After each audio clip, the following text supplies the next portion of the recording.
চট্টগ্রামে আজ অবৈধ ও প্রহসনের নির্বাচনের বিরুদ্ধে বিক্ষোভ মিছিল করেছে চট্টগ্রাম মহানগর ছাত্রলীগ।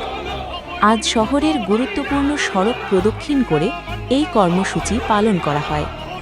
বিক্ষোভ মিছিলে অংশগ্রহণকারীরা আসন্ন নির্বাচনকে অবৈধ ও প্রহসনমূলক আখ্যা দিয়ে এর বিরুদ্ধে বিভিন্ন স্লোগান দেন।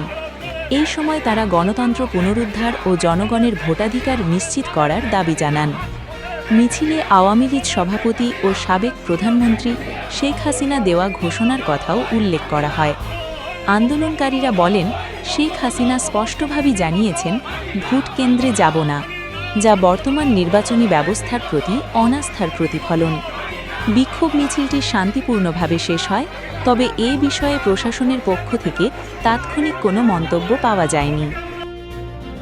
আপনারা দেখছেন টিভি শহীদ, সত্যের পথে মানুষের কণ্ঠস্বর।